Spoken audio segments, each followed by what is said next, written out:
Hey there, my friend. Steve Gamlin here. Welcome to Motivational Firewood Radio. We are on a roll right now, having an interview and conversation series. And by the way, I have conversations with people. I don't really interview them. Some of my favorite people out there are the ones who just hang out on a front porch, sharing a microphone, having a conversation. People camping out on the front lawn, throwing out their blankets, and just digging on the energy. And that's what we're going to do today. Today, my guest is Laura Nutt. Laura's titles, and I'm going to have to read these because I want to get these right. She is a lioness liberator, a content connoisseur. Love that word. She is the boss lady of breakthrough. And when you hear her story, you are going to be blown away. She's also the diva of digitalization. And I practiced that word a lot to make sure I got it right. You nailed it. And that was not through the magic of editing. I actually got it right on the first try. So there we go. Laura, welcome to the Motivational Firewood Radio Show. Thank you so much, Steve. I'm so excited to be here because I know we just always have a blast, and I'm so excited to have listeners just laughing and smiling and then having a lot of takeaways to make their life better. So I'm so excited, ready to jump in and bring some nut house to the party. There you go. And just like with everybody else I have on the show, we had a conversation prior to this, and we had such an amazing conversation that, what did I say at the end? We have to do this for real. We have to do this for real. And I remember saying at the end, I go, when you asked, so what's it going to be like on the show? I'm like, we actually just did the show. If only I'd recorded it. We would have had the show. Whoops, sorry. Whoops. So here we are. This note to self, hit record no matter what. Basically, it's such a big deal for me to always find out what got people here. And everybody has a story. Not everybody is willing or vulnerable enough or authentic enough to share their story. But you were in our very first conversation, and I appreciate that, I mean, no wall went up, no holds barred. You laid it right out there. So if you would, let people know kind of the highlights in the lowlights of what got you here and why you're so passionate about what you're doing now and where you are in the process.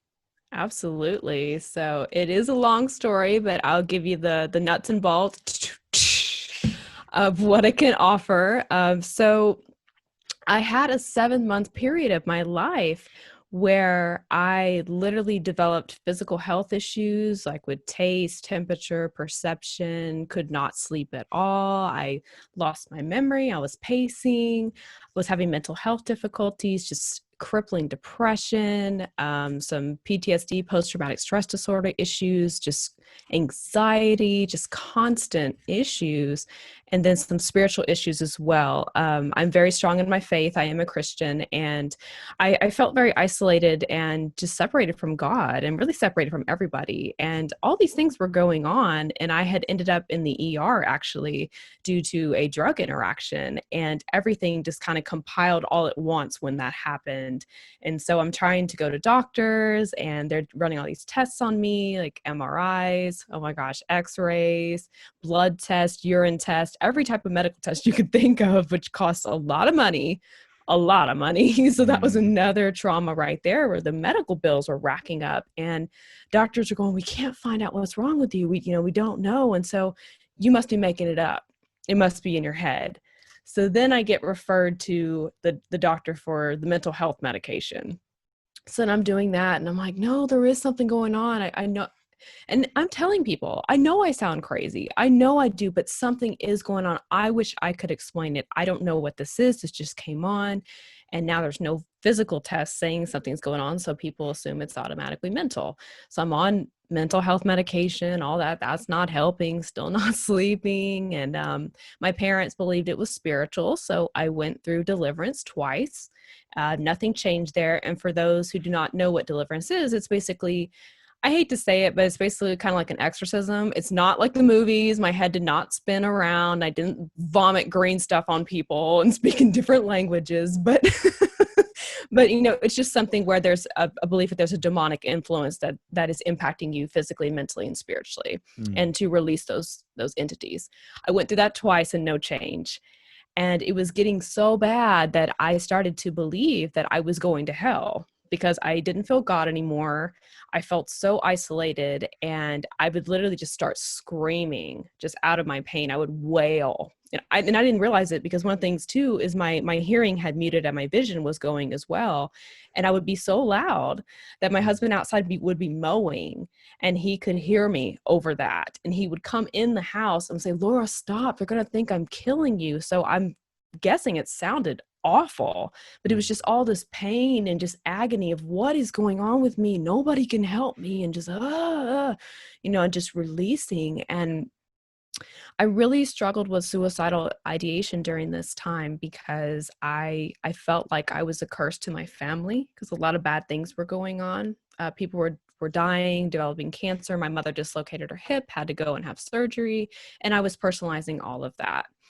And so it was getting really, really bad. But my husband and I started going back to church and really praying and focusing on things. And we heard some prophetic words that things were going to change at Passover. And that was April of this year, 2020.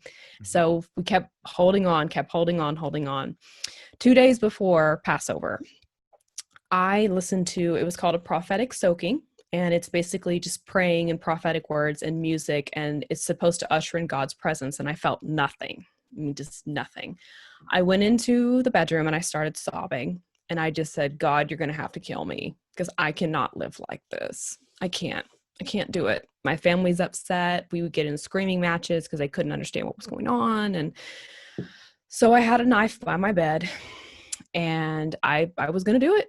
And even though I knew from mental health background how much it hurts people, it's not the right thing to do, I just felt like it was my only option. I did not do as I had a vision right before I was about to. I had a vision that I actually did stab myself, and that I was dying, and that Jesus Christ said to me, I was just about to heal you. And in that moment, I stopped and I said, you know what? I don't know what's going on, but maybe I can make it. Maybe I can make it. And the 2 days later, when Passover happened, that was the best meal I'd ever had, because I could taste again.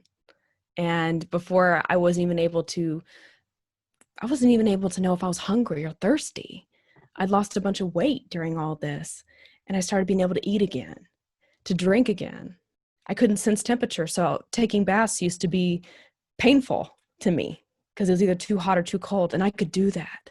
And I started to come back, and one day it just hit me, and I went, oh my gosh, I should have had a V8. I'm Nebuchadnezzar.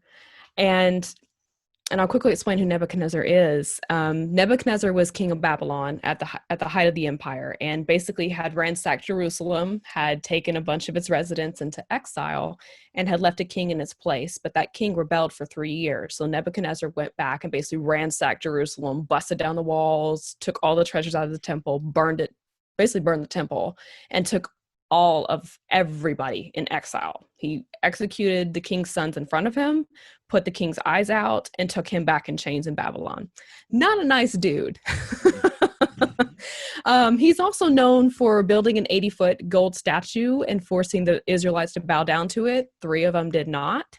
And so he threw them into a furnace that was 7 times hotter and actually burned up the guards outside of it. And because they didn't burn up, he believed. He believed in the God of Israel, but he became prideful again. And he looked out on his vast balcony and said, look at my vast kingdom. And God humbled him immediately, made him chew the cud of the grass like an animal. His nails grew like claws. He had this dew fall on him where he had feathers. He was out of his mind for 7 years because he was prideful. He was only restored when he lifted his eyes to heaven and recognized what God had done. And then his kingdom was restored better than before. In that moment, when I recognized I was Nebuchadnezzar, God spoke to me and said, Laura, you've been selfish your entire life. I brought you into this world. You weren't even supposed to be here, and you've kept everything to yourself. And you're not going to live like that anymore. You're going to live for me now. And now I can say, this is only a few months ago, because this was April of 2020 when this happened, that now I have a purpose to give back. Now I have a purpose to help people, to show agape, the highest form of selfless and sacrificial love. Now I have a reason to help people to embrace who they are and their purpose and their meaning, because I almost lost everything because I was too prideful on where I was coming from. So now this is my chance to pay it forward. And all of this happens, of course, in the year 2020, where a decade's worth of what in the Bible was referred to as the plagues or all these other things. Mm-hmm. Somebody crammed a decade's worth into so far 7 months. Yeah. Of stuff, and this happened kind of at the beginning of all of that. So it's an incredible process that we're talking now at the time of this broadcast in the fall of 2020, and this was only a handful of months ago. Right. It's very raw. That this happened, and it's one of the things it speaks to for me is how quickly life can turn around for you and with you, because we're always a part of the process.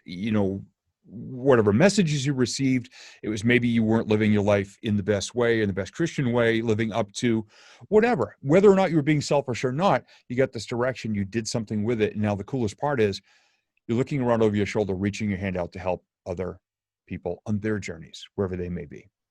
Absolutely. Yeah. It's one of those, when you have those experiences where you almost lose everything, you can't help but be changed. I couldn't go back if I wanted to. There's just no way. And because I would cry all the time and I would say, God, seriously, it didn't have to be this bad. Newsflash, it had to be this bad.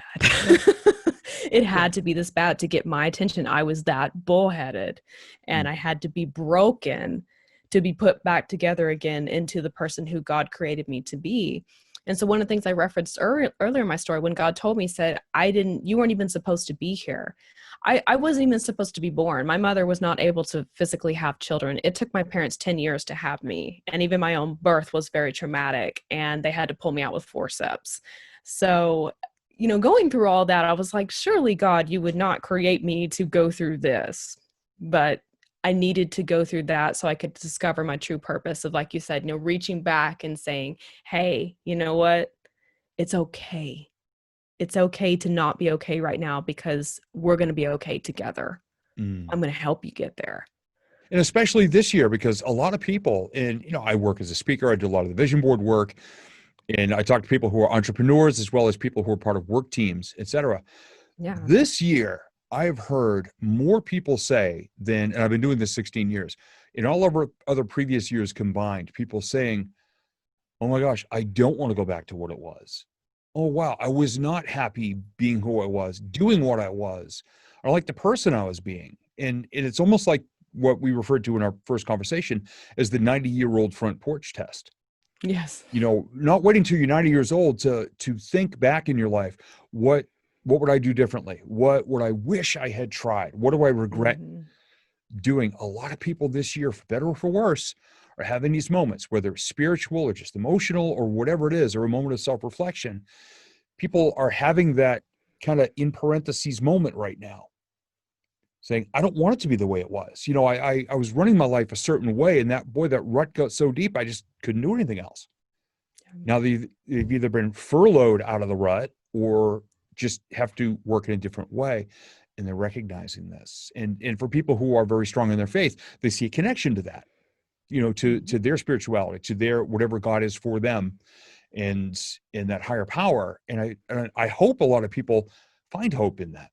And I think regardless of what our faith is that we're always seeking something greater than ourselves. So whether it's in a higher power, whether it's in being part of a team, a community, whatever it is, we were wired that way. We're wired for connection. We're wired for belonging. We're wired for creating change together. And again, beyond ourselves, we're always seeking that. So it makes sense why we're always looking externally for who we are, what our purpose is, where we're supposed to be going, because we need that input. I mean, we need that internal input, of course, but we're always seeking that. And why would we be doing that if that wasn't biologically ingrained in us? It's a natural need that we have. And so I love that you talked about the 90-year-old patio test, or porch test.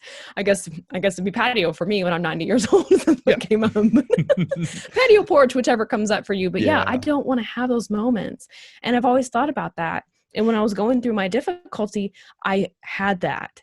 I was literally reflecting on my life up to the point I was saying, oh my gosh, I should have done that. Oh my gosh, I should not have done that. Like I was literally having those moments, and I'm an old fart millennial. Okay, let's be honest. But but I'm in my midlife right now. Like these should be the golden years of finding yourself, and you're set in your career, and you're finally starting to figure it out. And I was struggling.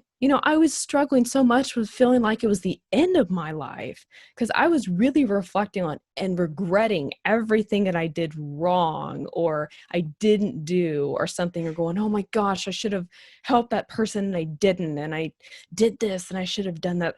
And so it's amazing now looking back, because it's like I've had my 90-year-old moment already in a 36-year-old body. And so it's kind of funny because I'm like, I can't go back, because now I look at everything and I'm grateful for every moment I have. I'm grateful for every breath that I take. I'm grateful for every person I meet.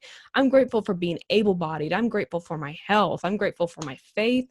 Everything that I can do and every second I have is so precious to me, because it was so close to being taken by my own hand, because physically I should have died, but I didn't. It would have been by my own hand. But now I can appreciate it. And now I can be more purposeful so that I can help others to be more purposeful. Right. And you can be that living, breathing, authentic example of it. I mean, I'm a speaker.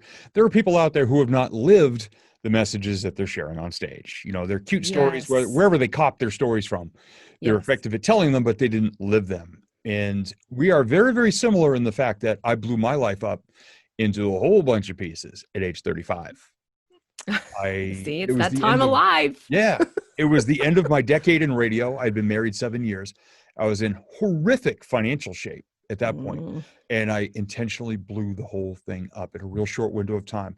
I walked away from my radio career, and even afterward, my doctor told me, he said, look, you're 35 years old. I said, yep. He goes, given your family history, given your cholesterol, given your lack of not eating well, not sleeping well, and your stress levels, he said, you would have been dead by 40.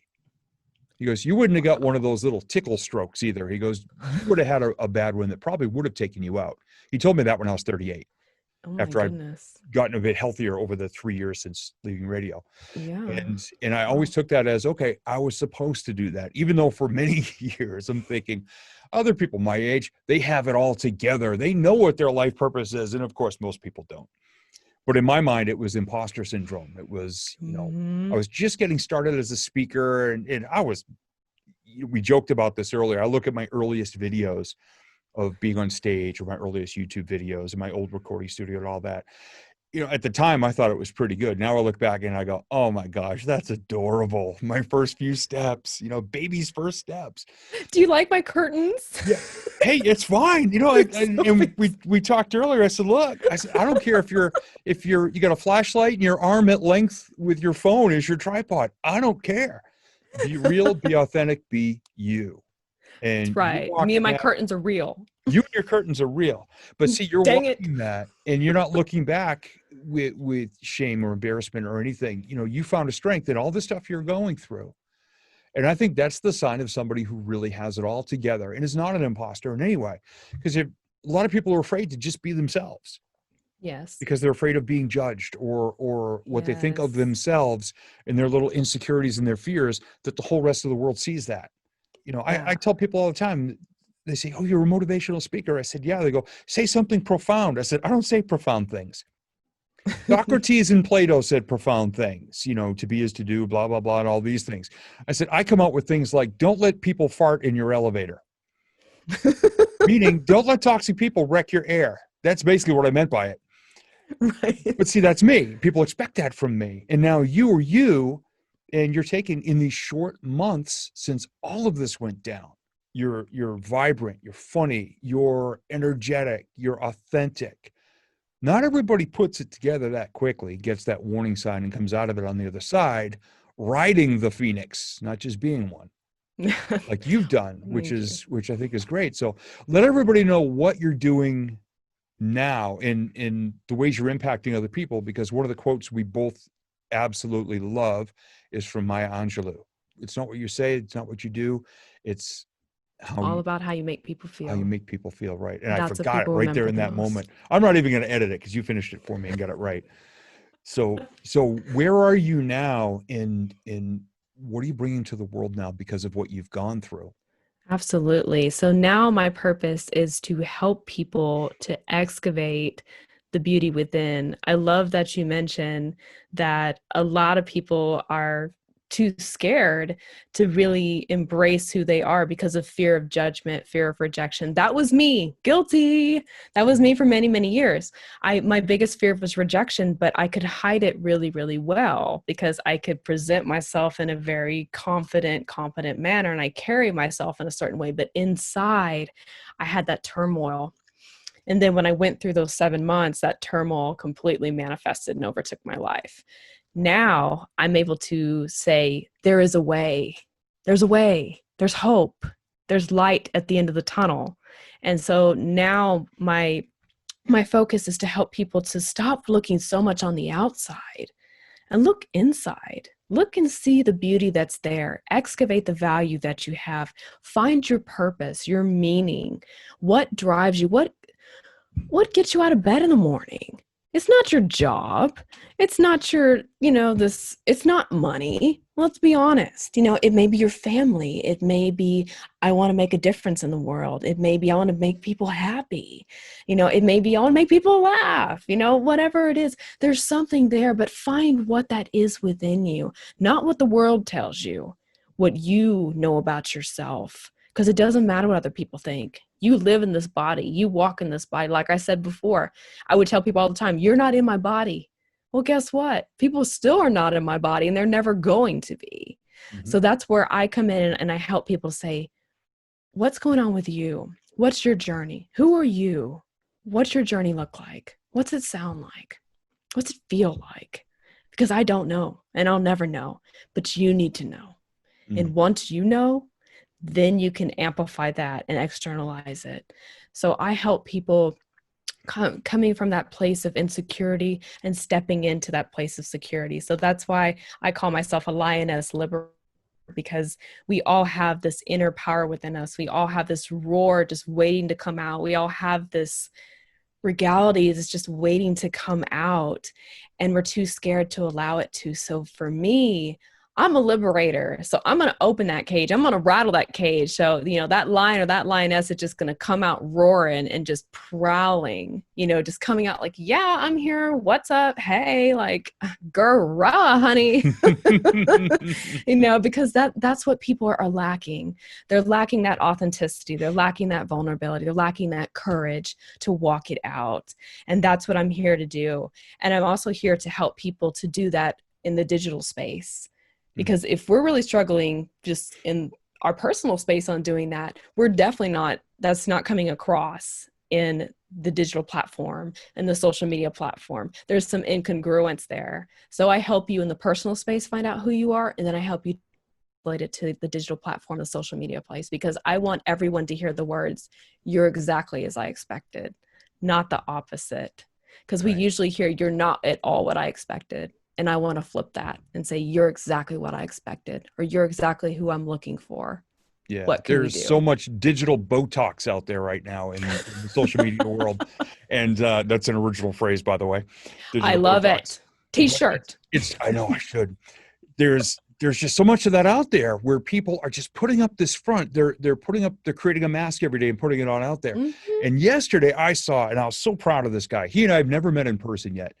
But his name is Buddy, and Buddy was in the Marines, and Buddy is now putting his life, his world back together. He's dealing with whatever he was dealing with from his time in the military. Mm-hmm. And yesterday he had to go to a doctor's appointment, and he shared this on Facebook, and I won't say his last name or anything, but he was having an anxiety attack and a panic attack inside the facility because he was wearing a mask. He's obeying all the rules, and he wouldn't take it off, but he was really struggling and really had an episode, and was really it concerned him. And he went on social media today and apologized to everybody for basically sounding like a crybaby yesterday. And myself and a bunch of other people just commented on it saying, man, you're just being real. And here's the thing, as bad as you felt about yourself being that compromised in your own eyes, in your own opinion, I said, there are people in the shadows who don't have the, I'll just say guts, I was going to use a different word, to come out and actually admit that. And I said, right now, all those people who are in the shadows, who are struggling, who don't feel they're brave enough to say it yet, you just became their hero. Yes. So please continue to be real. Be authentic. And you said it, the greatest compliment you can get is when you introduce the real self and other people start to see you online, offline, or as I refer to it, on stage, off stage, backstage, walking down the street, or hanging out in the Captain Crunch aisle at the grocery store. That I'm just the same person in every single place. Yep. And the most beautiful comment I have ever received, and it's from a gentleman named Brian K. Wright. Brian is the founder of Success Profiles Radio and Success Profiles Magazine. And I've submitted, next month will be article 36 in a row, monthly articles. Yay. And around halfway, we had a writing challenge that we were all a part of with this tribe that I run with. Halfway through, I submitted that month's article, and he reached out to me and he says, "You finally did it." He said, "I read your article and I could hear you saying it to me." He goes, "This is the most authentic thing I've ever read." And it just became, he said, "So now on social media, in person, on stage, off stage, and in writing, you found your voice." Awesome. And I think someone like you, who's now out there, who's been through that fire, helping people to find their authentic voice, is probably the best thing you can do with the rest of your life. So that when you're 90 years old on the front porch or the patio, yeah, you're patio just girl, smiling. We don't have a front porch either. We have front steps. And every once in a while, I'll go out and take pictures or video during a thunderstorm. And my wife's like, "You're leaning on a metal railing on a front porch with no roof. She goes, get in the house." So maybe patio for you. And maybe a patio would be a good idea for me too. I'd probably hold on to the metal umbrella if I was out there to steady myself.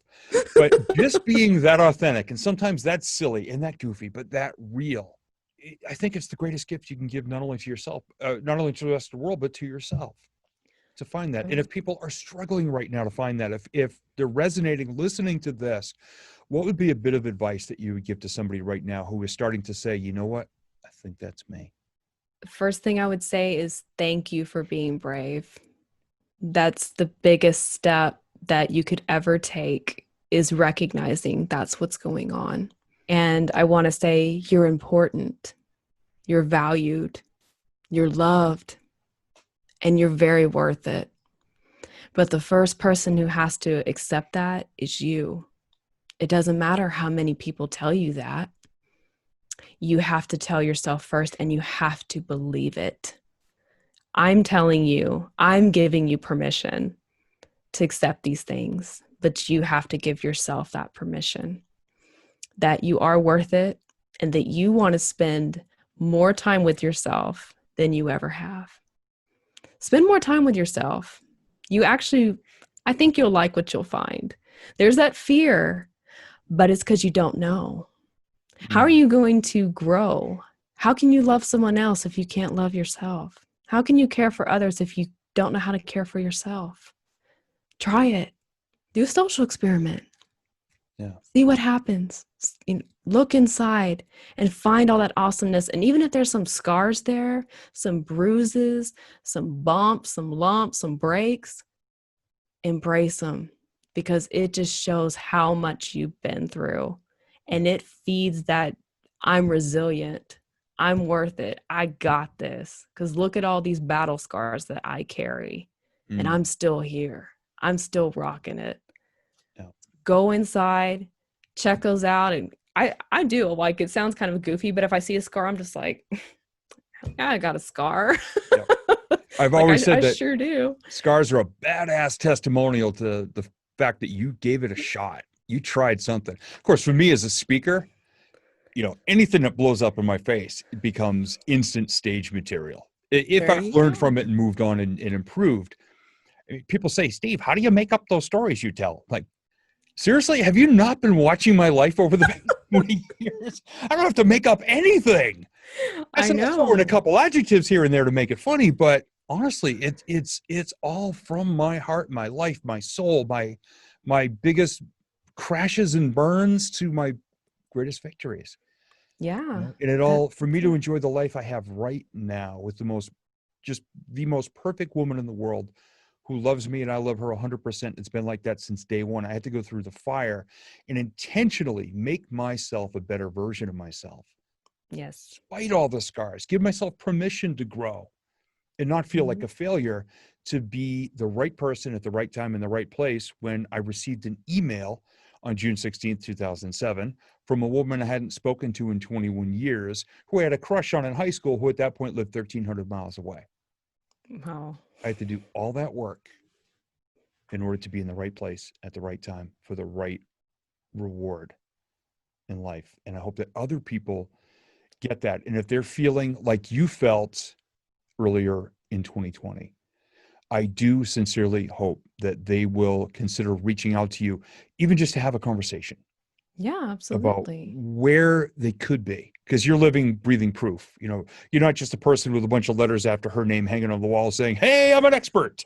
I can change your life," like the TV preachers that we see who used to drive my grandmother insane. And I'm not an expert, so it's just, Nope. so don't worry if you're Oh, looking you for an are an expert. expert. I'm You're not. an I'm not your expert girl. on coming from where you are to where you are now. If you lived it, there's a great saying out of the state of Texas. Oh I goodness. said, if you done it, it ain't bragging. And if it ain't broke, don't Don't fix it. fix it. Hey, if you're gonna throw that don't Texanese in there, don't have a mind like mine sometime. Like, I wonder if I took that apart, if I could make it work better. Don't. If it ain't broke, don't fix it. that's right. And it was never broken in the first place. Nope. So that's the biggest thing to recognize. And I love what you hit on, Steve. That was so key. Is it's a process. It is a process. It's a process, y'all. Okay. Like, it's a Mm-hmm. process. It's not an overnight. Yeah, we have our phones, we have all stuff, as everything at our fingertips, boom, boom, boom, boom, fix, fix, fix. No, it's a process. It's a lifetime process. This is a daily thing I go through.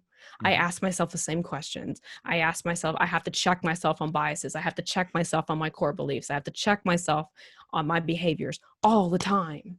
Mm-hmm. But it's so worth it, because I didn't want to accept I was a goofball. I'm a goofball. Ta-da! It's just, I am, and I have to embrace that. But Yeah. people love that because it's authentic. Mm-hmm. Or if you're silly, if you, oh my gosh, if you're a little bit shy, if you're a speaker, speak. If you're a writer, write. If you're a singer, sing. If you're an actor, act. Whatever it is, be you and be the best version of you. And however long that takes you is the perfect amount of time. Mm-hmm. Can't rush it. Yep. You cannot rush it. Just embrace it. Go along for the ride. It ain't gonna be fun, honey, but it's gonna be worth it, because if it ain't broke, don't fix it. And my biggest advice to people is take notes along the way, because otherwise you may not realize how far you've come. And I always talk about life. You're climbing a mountain. It doesn't mean that there's a Ferrari or a Lamborghini or a mansion or a yacht waiting at the top. I'm not like the other speakers who say stuff like that. Nope, haven't found it yet. You're here. One of your goals is the top of the mountain. I also talk about it like an old wooden roller coaster. It's at the top and you have to go click, click, click. You got to take all these steps to get there. But I definitely recommend people stop every once in a while and take notes and look back over their shoulder and realize how far they've come, because it's not instant. And too many people in this world right now are looking for instant everything. Yes. And I kind of not corrected someone the other day, but I gave my viewpoint on something, because they said, what if somebody could tell you something right now and you achieve instant results? And I just shared my experience. I said, I don't believe any results that are instant are worth as much as the person you become along the way. Yes. And he said, okay, fair enough. I get that. But what mind shift could put you on the right path? I said, well, now you got it. And then I shared my advice on that. So don't be afraid, if you're on the journey somewhere, to stop, sit on a rock, take some notes about your progress, and eat a sandwich in the sun, because while you're there, some other really cool person may just come along who needs your help, who's about 10 steps behind you. And you are now an expert. You are now an authority. And Laura, you are an expert and you are an authority. And I know you know that. I know we're just joking about the fact that, we don't have all these letters after our name. EIEIO is about as much as I get from people. I live in New Hampshire. How can people get? I don't even have all the vowels. And sometimes why? How can people get a hold of you if they wanted to have a conversation, and if they're kind of feeling like they're in the middle of something like that right now, or in any stage of their life where they say, I want something better, but I'm not quite sure who to talk to? You've been there. You've been through the fire. So how can people reach out to you? Absolutely. So definitely if you're looking to get on the other side of the fire, even if you're in the middle of it and you need help being pulled out of it, I'm definitely available. So my strongest social media presence is going to be on LinkedIn. So that's my name. So lauranutt.com. I believe it's slash liberated lioness is what it is. So it's unique. There's no other one like that. So I'll pop up, I promise. And there's not that many Laura Nutt. So yay, Nut House. And I also have a website, lauranutt.com, that you can reach me at. And also, I can be reached at my Gmail account. Currently working on my other one. It's being a little temperamental. So it's lioness, so LIONESS.liberator. So it's LIBERATOR at gmail.com. So I would love to hear from you guys because you need to start liberating that roar. You need to start liberating that lion or that lioness. Even though I say lioness because it's girl, honey, it doesn't mean that I can't bring that girl out for the fellas either. So don't be shy. Reach out and let me know. I'm excited to hear from you. Awesome. Being vulnerable, being real, being authentic, and being Laura. Thank you so much for being a part of the Motivational Firewood Radio Show. And I look forward to our next conversation. Absolutely. Peace out, y'all.